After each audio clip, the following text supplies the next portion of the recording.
اگر آپ اس چینل پہ نئے ہیں تو اس کو سبسکرائب کر لیجئے اور بیل آئیکن کو پریس کیجئے تاکہ ہماری نئی آنے والی تمام ویڈیوز کی نوٹیفیکیشن آپ کو ملتے رہیں اور آپ ہم سے کنیکٹ رہیں۔ بسم اللہ الرحمن الرحیم۔ خاتم صلوات، میں ہوں اختر عباس۔ پوری محبت سے، پوری توجہ سے میرا سلام قبول کیجیے، اس لیے کہ یہ آپ ہی کے لیے ہے، دعاؤں بھرا ہے۔ جب ہم دوسرے کو اچھا دیکھتے ہیں، اچھا چاہتے ہیں، اس کی زندگی کی خوبصورتی اور سہولت دیکھتے ہیں، تو پھر اس سلام میں بھی ایک طرح کی سلامتی اور تحفظ ہوتا ہے کہ دینے والا بے لوث ہو کے وہ دے رہا ہوتا۔ ویسے بھی اللہ کے رسول کا حکم ہے کہ سلام کو پھیلاؤ، یہ ہمیشہ سلامتی کا باعث ہوتا ہے۔ یہ بھی یقین دلاتا ہے نا کہ میری طرف سے آپ کو کوئی شر نہیں پہنچے گا، میری طرف سے خیر ہی خیر آئے گا۔ اچھا خواتین حضرات، آج کے 3 اہم مسائل ہیں۔ ایک تو ایک خاتون نے وہ پوچھا ہے، اور یہ کئی خواتین کا مسئلہ ہے، آلموسٹ ایک مسئلے کا مطلب ہوتا ہے 40 جگہوں پہ وہ مسئلہ پایا جاتا ہے۔ یہ ریسرچ کہتی ہے کہ اگر ساس مر جائے اور سسر ساس کی جگہ لے لے اور اس طرح انٹرفیئر کرنے لگ جائے تو کیا کرنا چاہیے۔ یہ بہت کمپلیکیٹڈ مسئلہ ہے، چونکہ ساس فزیکل نہیں ہوتی، سسر فزیکلی طاقتور ہوتا ہے، تو وہ بعض دفعہ بیٹے کے سامنے، بعض دفعہ in the absence of his son یہ ہاتھ بھی اٹھاتے ہیں، کیونکہ یہ مرض ہوتا ہے اپنی طاقت یا ایک اگلی جو طاقت ہے اس کو منوانے کا۔ اچھا، اسی طور پہ جو دوسرا ایشو ہے وہ انہوں نے کہا کہ میری جو جٹھانی ہے، یا ایک نے دیورانی کا بھی کہا، وہ اگنور کرتی ہے مجھے اور گھر کی کوئی بات مجھے بتائی نہیں جاتی۔ تو بعض لڑکیوں کو تو اللہ معاف کرے، انہوں نے ڈپریشن کو اور انزائٹی کو دعوت دینے کے لیے دروازے کے باہر کھڑا کیا ہوتا کہ بیبی تو کھڑی ہو، میں دروازہ کھولوں گی اور تو آ کے مجھے جپی ڈال لینا۔ تو پھر شی یا دے لو کہ انگزائٹی کو وہ دل میں بٹھائیں، دماغ میں بٹھائیں اور اس کی قدر کریں۔ اچھا، یہ تیسرا آج ہم ڈسکس کریں گے۔ وہ کہتی ہیں کہ میرے میاں کا جب جی چاہتا مجھے کہتے ہیں گھر سے نکل جاؤ، تو میرے بچے بھی 2-3 ہیں، تو میں کیا کروں۔ اور چوتھا جو آخری ہے، وہ کہتی ہیں کہ سر میری نئی شادی ہوئی ہے اور جو گھر میں میری جٹھانی ہے اس نے میری مت مار دی ہے، سارا کام مجھ پہ لاد دیا ہے، تو میں کیا کروں۔ اور رمضان میں تو ظاہر ہے خاص طور پہ سحری افطاری کے سارے جو مسائل ہیں، اس والے معاملے میں اگر ہم پہلے اسی کو لے لیں تو مجھے لگتا ہے کہ اگر میاں میں تھوڑا دم خم ہو اور اس گھر میں جو ماں ہے، جو باپ ہے، ان میں تھوڑی سوجھ ہو، عقل ہو، تو ایسا مسئلہ نہ ہو۔ ویسے تو کہتے ہیں ٹھنڈا کر کے کھانا چاہیے، بھی وہ بیٹی اب آپ کے گھر میں آ گئی ہے تو ماشاءاللہ اس کی وجہ سے خیر بھی آئے گی، برکت بھی آئے گا، رزق بھی آئے گا، آسانی بھی ہوگی۔ تو سب سے اچھا حل یہ ہوتا ہے کہ جب بھی نئی لڑکی آئے، کئی بچیاں مجھے فون کر کے بتاتی ہیں کہ سر شادی کو 2 ماہ ہو گئے، تو اب تک میری ساس نے یا گھر میں جو بھی بڑی ہے وہ ہاتھ پہ پھولوں کی طرح رکھا ہوا ہے۔ اچھا، سچی بات ہے، یہ سن کے بہت اچھا لگتا ہے۔ یہ جو نئی بہویں ہوتی ہیں یہ بھی تو بیٹیوں جیسی ہوتی ہیں۔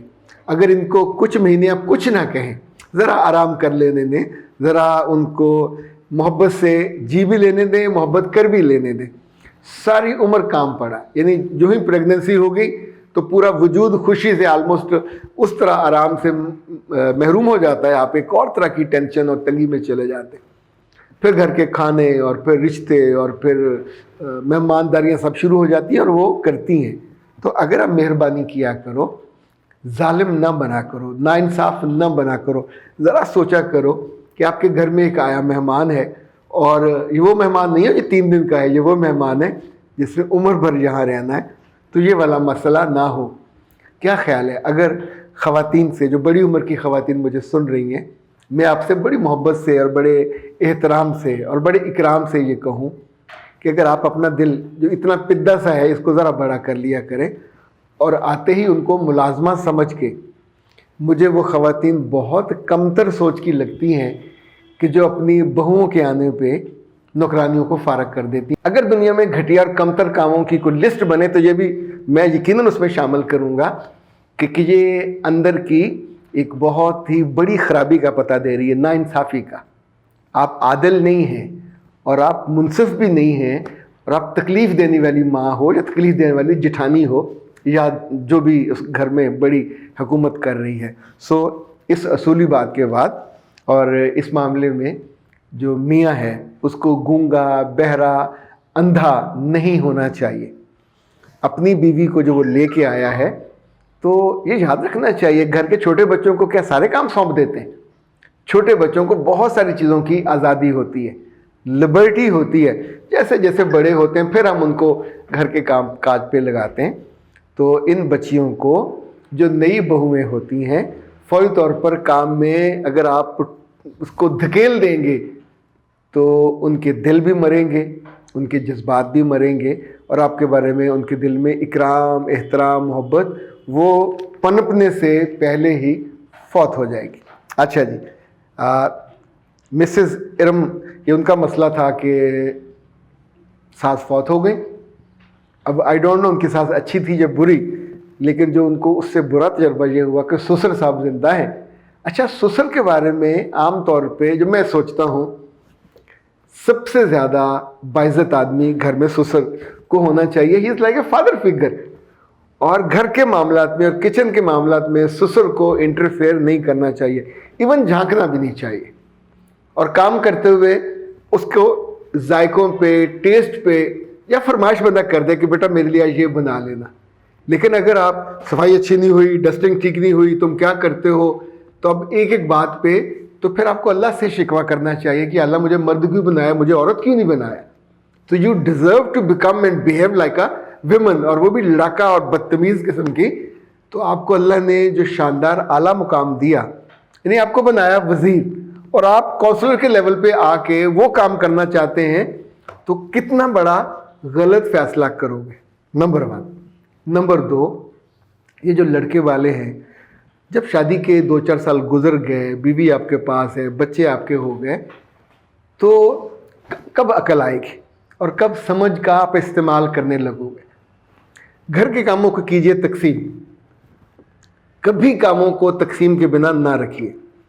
ناشتہ آپ کی بیوی کے ذمہ ہے تو کھانا پھر دوسری عورت کے ذمہ ہوگا. مہمانوں کے آنے پہ کیا کرنا ہے کیا نہیں کرنا, سب چیزیں الگ الگ تقسیم ہونی چاہیے. سسر کو کون ہینڈل کرے گا؟ 2 بہویں ہیں تو ایک ناشتہ دے دے, دوسری کھانا دے دے. گھر کی صفائی کون کرے گا, ڈسٹنگ کون کرے گا, الگ الگ کاموں کو, اور کب ہوگا, کتنے بجے ہوگا. ہر وقت ہر کام نہیں کیا جا سکتا. آپ کے بچوں کو اور بچوں کی ماں کو آرام بھی چاہیے اور ان کو اپنا وقت بھی چاہیے. تو سسر صاحب جہاں یہ کرنے لگیں اور پھر اپنے اختیار کا اقتدار کا ناجائز فائدہ یہ کہ کبھی خود اور کبھی اپنے بیٹے سے, یہ جو تیلی لگانے والا کام ہے یہ سازشی عورتوں کا ہوتا ہے, اور ان کو دنیا میں کبھی کوئی باعزت نہیں جانتا. ایون ان کے ساتھ لوگ جینا بھی نہیں چاہ رہے ہوتے, اور آپ اپنے باعزت اکرام والے مقام سے گر کے سازشی مرد بننا چاہ رہے ہو. تو وہ سارے مرد جو اس وقت مجھے سن رہے ہیں اور آنے والے دنوں میں انہیں کبھی جو موقع مل سکتا ہے کہ ان کی بیوی پہلے فوت ہو جائیں اور گھر میں ان کا رول, تو پلیز گھٹیا رول میں کبھی مت جائیے. بندہ اس سے بڑے رول میں جائے, اس سے بہتر رول میں جائے, زیادہ اپنی بیویوں کو, بچوں کو, بہوؤں کو کمفرٹ دینے والے رول میں جائیے. میں اس میں ایک چالاکی آپ کو بتانا چاہ رہا ہوں, اس لیے کہ کل آپ بیمار ہوں گے تو بیٹا ہر لمحے آپ کے پاؤں میں نہیں بیٹھے گا, ہر وقت کھانے کے لقمے وہ نہیں دے گا. بہت سے گھروں میں تو سسروں کی صفائی ستھرائی اور کپڑے بدلائی تک بہویں کرتی ہیں جب یہ معذور ہو جاتے ہیں, جب ان کو فالج ہو جاتا ہے, جب یہ سیویئر بیمار ہو جاتے ہیں. بیٹوں کے لیے یہ ٹیک کیئر ممکن نہیں رہتا. جہاں کہیں بچے کو جاب چھوڑ دیں, کام چھوڑ دیں, وہاں بیٹھ کے کریں, تو یہ کم جگہوں پہ ہوتا ہے. دوسرا, جب بھی آپ لوگ دنیا کے گزرو گے تو آپ کے لیے اگر کپڑے کسی کو خیرات کرنے ہیں, کھانا خیرات کرنا ہے, آپ کے لیے کوئی وہاں قرآن پاک پڑھا جانا ہے, اگر تو آپ بلیو کرتے ہو کہ آپ نے سیدھے جہنم میں جانا ہے اور آپ کی بخشش کا کوئی ہے ہی نہیں ہے امکان, تو اٹس اپ ٹو یو. لیکن اگر آپ سوچتے ہو کہ مرنے کے بعد بھی صدقہ جاریہ ہوتا ہے, مرنے کے بعد بھی دعائیں ہوتی ہیں, مرنے کے بعد بھی کچھ اعمال ایسے ہوتے جن کا اجر آپ کو ملے گا, تو یہ بیٹوں سے بھی بہویں کرواتی ہیں. یہ پوتے پوتیے خود نہیں کرتے, ان کا باپ نہیں بھی کروا سکتا, ان کی مائیں کرواتی ہیں ان سے کہ دادا کے لیے دعا کرو, دادی کے لیے دعا کرو. لیکن نانا نانی کے لیے تو بچے خود ہی دعا کر لیتے, پر دادا دادی کے لیے تو دعا کروانی پڑتی ہے. اور ایسے طرز عمل سے اللہ معاف کرے, انہوں نے لکھا ہے کہ وہ مجھ پہ ہاتھ اٹھاتا ہے. یہ بہت ظلم ہے ایسے ہاتھوں کو. اب بیٹے تو نہیں توڑ سکتے, اللہ سے بھی ہم یہ دعا نہیں کریں گے اللہ ان کے ہاتھ توڑ دے, بہت تکلیف ہوگی, لیکن آپ کو خود رکنا چاہیے. یہ بہت کم تر کام ہے جو آپ اپنے اعلیٰ مقام سے, اعلیٰ درجے سے, یعنی آپ سمجھو جیسے توپ سے آپ مچھر مارنے لگو, تو یہ کیا عقل مندی کا کام ہے؟ ان بچیوں کو, ان بیٹیوں کو آپ کے گھر کی رونق ہے, آپ کے گھر کا مستقبل ہے. روب ڈال ڈال کے کیا کرو گے؟ روب ڈالنے کے لیے 2-4 نوکر رکھ لو, ان پہ روب ڈالیا کرے, یا پھر اللہ سے دعا کرو کہ اللہ آپ کو کوئی 100 سال پرانی کسی دنیا میں پیدا کرتا جہاں غلام ہوتے اور آپ غلاموں پہ ظلم کرتے, اور پھر کسی غلام کے ہاتھوں مارے جاتے, سیدھے جہنم میں جاتے. چونکہ ظالموں کا تو آج ہو, 100 سال پہلے جنم ہو یا 100 سال کے بعد ہو, ان کا انجام تو ایک جیسا ہونا ہے. اچھا جناب, یہ جو مس مان نے پوچھا تھا کہ میری ساس اور جٹھانی مجھ سے باتیں چھپاتی ہیں, تو میرے بچے جو باتیں چھپاتی ہیں وہ سب چغلیاں اور غیبتیں ہوتی ہیں جو بیٹھ کے وہ کرتی ہیں, جو سازشیں ہوتی ہیں. اللہ کا شکر کرو تمہیں نہیں بتاتی. جب وہ جو کر رہی ہوتی ہیں اسے پنجابی میں کہتے ہیں کانا پھوسی کرنا, یا اردو میں اسے کہتے ہیں کہ آپ چھپا کے دھیرے سے دوسرے کے کان میں سرگوشی کرتے. اب میں آپ کو اللہ کے رسول کی حدیث بتاؤں, کتنی شاندار بات فرمائی. کہا کہ اگر 3 لوگ ہوں تو 2 لوگ آپس میں سرگوشی نہ کریں, تیسرے کا دل دکھتا ہے, اور ممکن ہے وہ بالکل کسی بے اصل اور کمتر بات کے بارے میں بات کر رہے ہوں, پر تیسرا تو یہ سمجھے گا کہ شاید میرے بارے میں بات ہو رہی ہو. اچھا, یہ بات اپنے بیٹوں اور بیٹیوں کو بھی سکھانی چاہیے.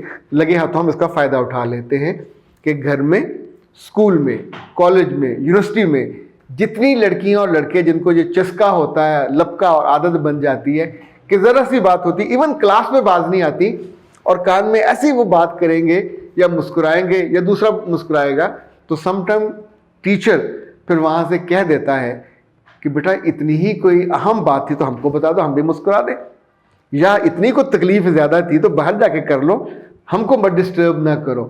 تو یہ جو کانا پھوسی والی اور سرگوشی والی عادت ہے, دینی طور پہ بھی بری ہے, دنیاوی طور پہ بھی بہت بے عزتی دینے والی ہے, اور ذاتی طور پہ آپ کو دکھ ہوتا ہے.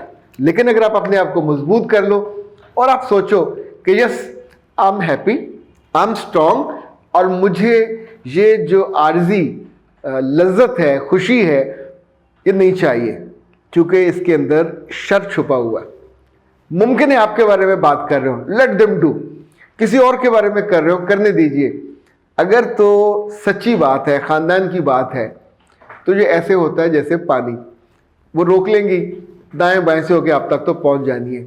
آپ کے میاں بتا دے گا, آپ کی سسر سے کبھی ہو جائے گی, مہمانوں کے آنے پہ, یعنی بہت سے کیا ہوتا ہے اس طرح کی باتیں چھپاتے کب ہے, رشتے ناطے چھپائیں گے, جو شاپنگ کرنی ہے وہ چھپائیں گے, لین دین چھپائیں گے, تحفے تحائف چھپائیں گے. تو پنجابی کہتے ہیں کھان خسمانو, کرنے دے, جب وہ دیں گے تب بھی پتہ چل جائے گا, جب کو لیں گے تب بھی پتہ چل جائے گا. لیکن آپ اپنے آپ کو اگر وہ کریں گے ان پہ ڈپینڈنٹ, اور جو سمجھیں گے کہ ہائے مجھے بھی یہ سرگوشیاں چاہیے اور مجھے بھی سازشیں چاہیے. اچھا, یہ آخری بات مس مانور کہتے ہیں سر جی آپ کو تو پتہ ہی نہیں ہے کہ آپ وہ آئیڈیاز دیتے ہیں, اتنی ڈیپ باتیں کر جاتے ہیں کہ اللہ ہمارے دلوں سے بوجھ اتار دیتا ہے, ہمیں خوشی عطا کرتا ہے. اللہ آپ کو بہت خوشی دے, آپ کی نسلوں کو بھی خوشی عطا کر. مانور بیٹا جیتے رہیے, سلامت رہیے. اختر عباس کو دیجیے اجازت. السلام علیکم.